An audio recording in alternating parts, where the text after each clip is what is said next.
Halo, apa kabar? Saatnya Anda menyimak berita Semarang bersama saya, Tia Anissa. Sejumlah berita menarik akan kami sajikan untuk Anda dan berikut 3 berita utama hari ini. Orang tua murid kelas 1 ikut upacara bendera di hari pertama sekolah di Kota Semarang.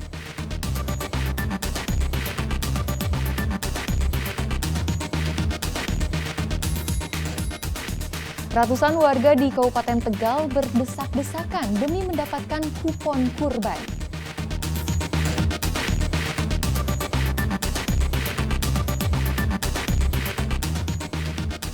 Mengenal Juleha, juru sembelih halal yang menjadi pemegang kunci kelancaran perayaan Idul Adha.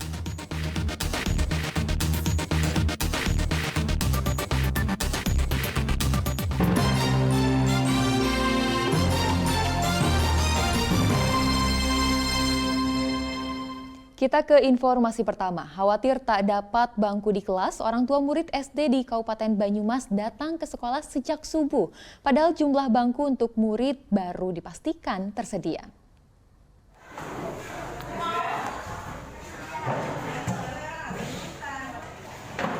Siapa cepat, dia dapat. Mungkin istilah ini yang dipegang para orang tua murid Sekolah Dasar Negeri 1 Samudra Kulon, Kabupaten Banyumas.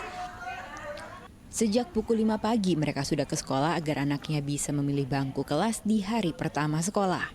Para orang tua juga khawatir anaknya tidak kebagian bangku jika datang lebih siang. Anak-anak pada semangat karena kemarin kan sekolah TK, sekarang SD.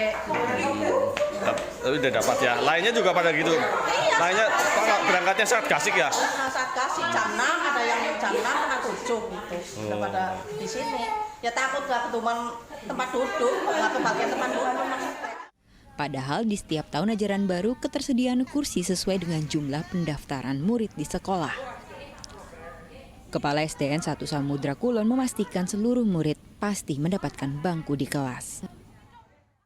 Kemarin sudah ditata semua, alhamdulillah sejumlah murid 147 itu sudah masuk dan ada bangkunya. Oh, terpenuhi ya Pak ya? Iya. Tahun ajaran baru ini merupakan pertama kalinya dilakukan pembelajaran tatap muka secara normal. Setelah lebih dari 2 tahun, murid harus belajar dari rumah karena pandemi COVID-19. Nanang Ananur melaporkan dari Kabupaten Banyumas. Sementara di Kota Semarang, orang tua murid kelas 1 ikut upacara bendera di sekolah. Mereka diundang di hari pertama sekolah untuk mendampingi anak dalam beradaptasi di lingkungan baru. Sikapnya siap. Ada yang berbeda dari kegiatan belajar mengajar di hari pertama di SD Negeri Ngalian 01 Semarang. Selain murid dan guru, terlihat ada barisan orang tua yang ikut berdiri dengan sikap sempurna dalam upacara bendera. Para orang tua murid baru sengaja diundang sebagai bentuk pengenalan pada kondisi sekolah, sekaligus menemani para murid untuk beradaptasi dengan lingkungan baru.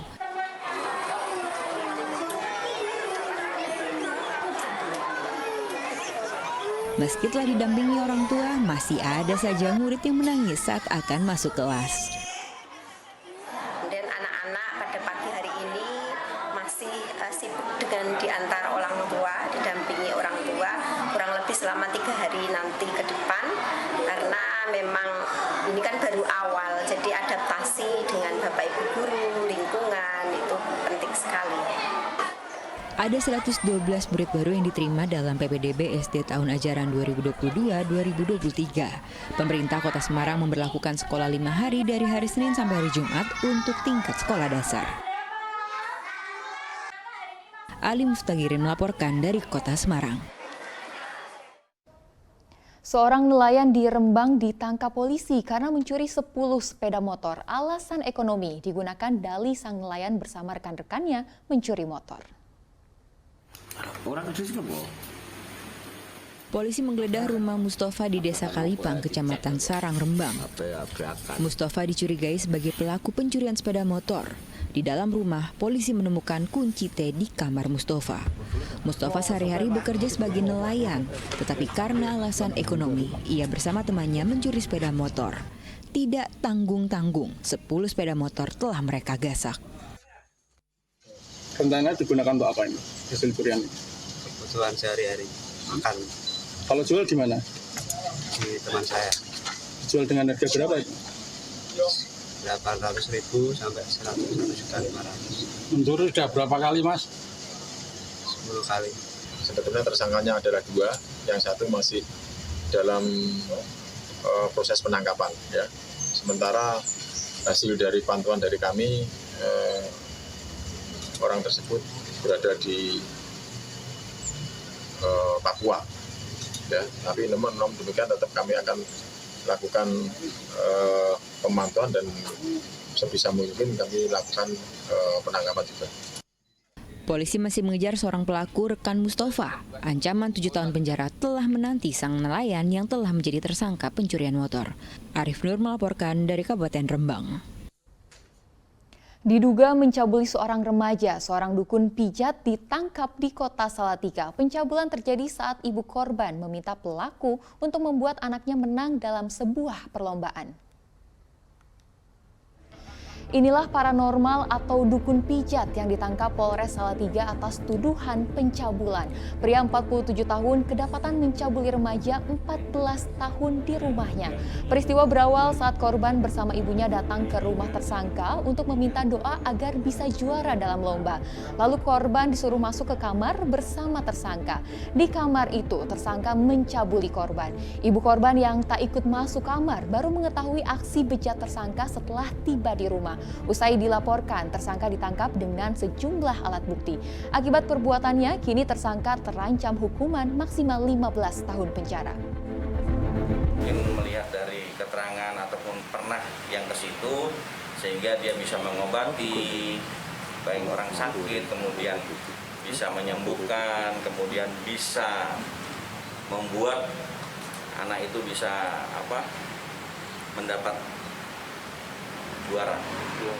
Kemudian korban-korban lain, kalau memang itu ada, kita akan lakukan proses. Kontingen Jawa Tengah menjadi juara umum dalam Pekan Spesial Olimpik Nasional atau PESONAS 2022. Ajang olahraga dan seni khusus itu diikuti atlet bertalenta khusus dari 22 provinsi di tanah air.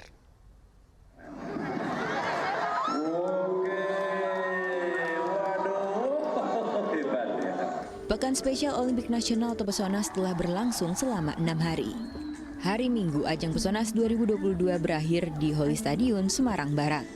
PESONAS mempertandingkan 12 cabang olahraga dan seni budaya. Kegiatan ini baru pertama digelar yang merupakan ajang temu disabilitas intelektual dari anak-anak dan remaja bertalenta khusus dari berbagai daerah di tanah air.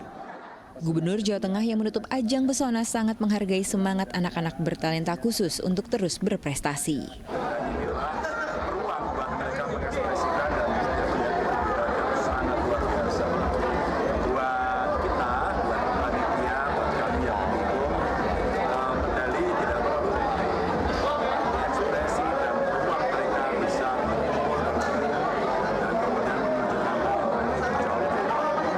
Sebagai bentuk apresiasi dalam ajang PESONAS yang pertama kali digelar ini, semua kontingen mendapat medali. 22 provinsi telah mengirimkan atletnya dan menjadi ajang seleksi untuk mengikuti Special Olympic World Games di Berlin, Jerman. Tahun depan, Indonesia akan mengirimkan 47 atletnya ke Berlin. PESONAS kedua kembali akan digelar tahun 2026 mendatang di Provinsi Kalimantan Utara. Agus Hermanto melaporkan dari Kota Semarang.